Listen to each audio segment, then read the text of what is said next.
C'était une scène de crime.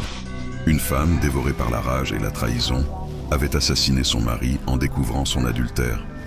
Depuis ce jour, le logement était resté sous scellé. Des années plus tard, nous avons franchi cette porte scellée, et ce que nous avons découvert à l'intérieur dépassait l'imaginable. Des dizaines de carcasses d'animaux en décomposition, des montagnes d'ordures, une infestation d'insectes grouillants. Le lieu était un véritable enfer.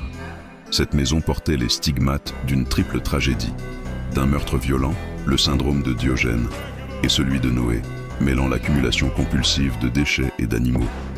Chaque détail semblait raconter une histoire de désespoir, de folie et de souffrance enfouie. Pour notre équipe, c'était un défi titanesque. Nous avons commencé par vider la maison, pièce par pièce. Les déchets s'entassaient depuis des années, formant des strates d'ordures et de poussière.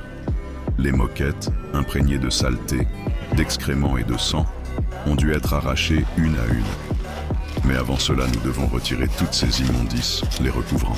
Nous avons rapidement compris que nos simples petites mains ne suffiraient pas pour venir à bout de ce chaos.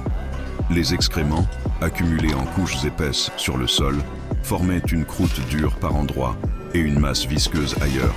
Il a fallu sortir les pelles pour dégager ces tonnes de déjections, un travail éprouvant, tant physiquement que psychologiquement. Lorsque nous avons enfin dégagé les ordures et les excréments, il nous restait un autre défi, retirer la moquette qui recouvrait les sols. Elle était imprégnée de saleté qu'elle semblait fusionner avec le plancher. Arracher cette moquette relevait d'un véritable combat. Chaque morceau que nous soulevions libérait de terribles insectes ainsi qu'une odeur nauséabonde. Retirer la moquette a été l'un des travaux les plus éprouvants de cette intervention. Chaque geste demandait une force considérable pour arracher ce tissu saturé de saleté. À mesure que nous progressions, la fatigue physique et mentale pesait lourd sur l'équipe. Mais malgré les difficultés, nous avons tenu bon.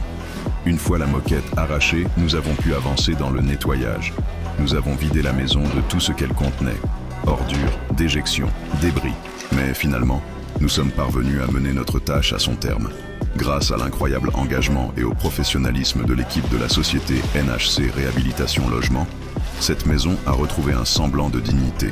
Ce travail, aussi éprouvant soit-il, a une fois de plus démontré que, face à l'insalubrité et au chaos, notre équipe reste une force inébranlable.